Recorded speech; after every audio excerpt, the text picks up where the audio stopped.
नहमदुहु व नुसल्ली अला रसूलिल करीम अम्मा बाद फ़अऊज़ु बिल्लाहि मिनश्शैतानिर रजीम बिस्मिल्लाहिर रहमानिर रहीम क़ाल अल्लाहु तबारक व तआला फ़िल क़ुरानिल करीम वल फ़ुरक़ानिल हमीद अहल्लल्लाहुल बैअ व हर्रमर रिबा सदक़ल्लाहुल अज़ीम। मोहतरम भाई और दोस्तों, अल्लाह रब्बुल इज़्ज़त कुरान मजीद में फरमाते हैं अहल्लल्लाहुल बैअ व हर्रमर रिबा कि अल्लाह रब्बुल इज़्ज़त ने ख़रीदो फ़रोख्त को हलाल किया है और सूद को हराम किया है। और अल्लाह ताला फरमाते हैं कि जो लोग सूद खाते हैं वो क़यामत वाले दिन खड़े नहीं हो सकेंगे मगर उस शख्स की तरह जिसको शैतान ने लिपट कर पागल बना दिया हो। यह कुरान मजीद में अल्लाह रब्बुल इज़्ज़त फरमाते हैं। यही वजह है कि जिस शख्स को शैतान ने लिपट कर पागल बनाया हो वो फिर हलाल और हराम में तमीज़ नहीं कर सकते। उन्हें लगता है कि जिस तरह ख़रीदो फ़रोख्त हलाल है इसी तरह सूद भी हलाल है। यही वजह है कि जो लोग मक्का मुकरमा अरब में जो लोग काफिर थे, मुसलमान नहीं हुए थे, वो लोग क्या कहते थे कि जिस तरह बया हलाल है, ख़रीदो फ़रोख्त हलाल है, इसी तरह सूद भी हलाल है।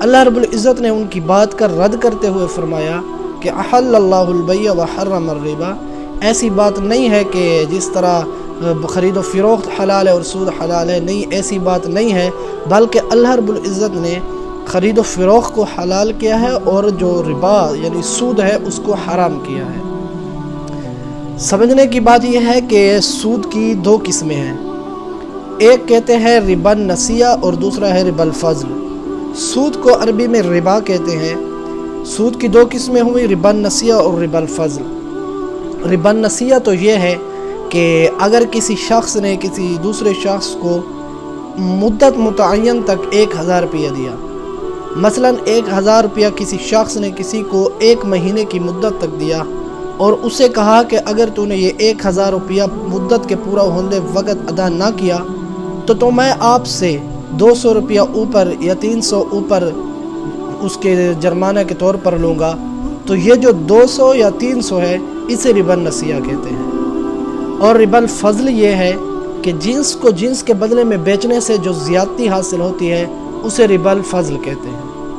मतलब यह है कि गंदम को गंदम के बदले में बेचना, आप गंदम को गंदम के बदले में बेच रहे हैं, आप 50 किलो दे रहे हैं और उधर से आपको 52 किलो मिल रहे हैं, तो ये जो 2 किलो की ज़्यादती आई है इसे रिबल फ़ज़ल कहते हैं। अल्लाह रब्बुल इज़्ज़त ने दोनों किस्म के सूदों को हराम किया है। और जो मक्का के जो अरब के लोग थे वो रिबन नसिया करते थे, यानी कि लोगों को जो गरीब लोग होते थे उनको कर्ज देते थे, उससे ज़्यादा पैसे वसूल करते थे। यानी कि वो कहते थे कि अगर तुमने 1 महीने तक ये कर्ज अदा ना किया तो तुम्हारे ऊपर यानी कि पैसे उससे ज़्यादा लूँगा। वो रिबन नसिया करते थे, सूद पर पैसे देते थे। इसलिए अल्लाह रब्बुल इज़्ज़त ने कुरान में उनका ज़िक्र फरमाया है। और अल्लाह रब्बुल इज़्ज़त फरमाते हैं कि एक शख्स सूद खाता है, उसको पता नहीं था, उस पर अल्लाह ताला का हुक्म नहीं आया था कि अल्लाह ने सूद को हराम किया है। अल्लाह ताला के हुक्म आने से पहले जो सूद उसने खाया था और अल्लाह के हुक्म के आने के बाद वो सूद खाने से रुक गया, तो जो अल्लाह ताला के हुक्म आने से पहले उसने सूद खाया था वो तो अल्लाह ताला ने उसको माफ़ फरमा दिया। अब अल्लाह के हुक्म के आने के बाद वो दोबारा सूद ना खाए। अगर अल्लाह के हुक्म के आने के बाद भी अगर दोबारा उसने सूद खाया तो फिर अल्लाह रब्बुल इज़्ज़त फरमाते हैं कि यही लोग जो हैं वो जहन्नम वाले और उसमें हमेशा रहेंगे। और जब अरब में फ़तह मक्का हुआ, हुज़ूर अलैहिस्सलातु वस्सलाम ने मक्का मुकरमा फ़तह कर लिया और जो लोग जो पहले काफिर थे उन्होंने रिबन नसिया किया था, लोगों को सूद पर पैसे दे रखे थे और वो मुसलमान हो गए। अब अल्लाह रब्बुल इज़्ज़त उनके बारे में ये फरमा रहे हैं कि जिन लोगों को तुमने कर्ज़ दिया है, तो जो तुमने जितने कर्ज़ दिए हैं वो तो तुम्हारे पैसे हैं, वो तुम ले, लेकिन ऊपर जो तुमने उन पर सूद बढ़ाया है वो तुमने नहीं लेना। और जो तुम्हारे पैसे तुमने दिए हैं उस पर लेने पर भी तुम उनसे नरमी करो। मतलब यह है कि जिनको तुमने सूद कर्ज दिया है, जो तुमने पैसे दिए हैं वो उनसे लो। अगर वो तंगदस्त हैं तो फिर उनको तुम छोड़ दो। अगर जब तक उनके पास पैसे आ जाए वो तुम्हारा कर्जा अदा करेंगे, उनको तंग नहीं करना। और अगर तुम इन चीज़ों को क्या कर लो, सदका कर लो जो तुमने उनको पैसे दिए हैं कर्ज़े पर, तो ये तुम्हारे लिए बहुत बेहतर है। अल्लाह रब्बुल इज़्ज़त फरमाते हैं कि अल्लाह ताला सूद को मिटाते हैं और सदक़ात जो तुमने सदका करते हो उसको बढ़ाते हैं।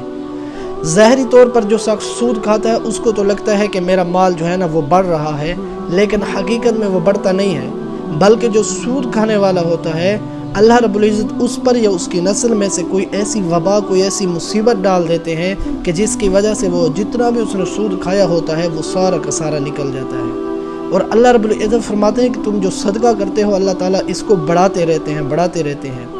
صدقہ اگرچہ جو شخص پیسے دیتا ہے اللہ کے نام پر، اگرچہ وہ پیسوں میں ظاہری طور پر کمی نظر آ رہی ہوتی ہے، لیکن اللہ رب العزت کے ہاں وہ بڑھ رہا ہوتا ہے، کیونکہ اللہ تعالیٰ فرماتے ہیں کہ جو میرے راستے پر 1 روپیہ خرچ کرے گا میں اس کو 700 اس کا بدلہ 700 سے دوں گا۔ اللہ تعالیٰ ہمیں ان باتوں پر عمل کرنے کا توفیق عطا فرمائے، حلال قسم کے روزی کمانے کی توفیق عطا فرمائے، اور حرام قسم کے سود سے اللہ تعالیٰ ہماری حفاظت فرمائے۔ والسلام وآخر دعوانا والحمد للہ رب العالمین۔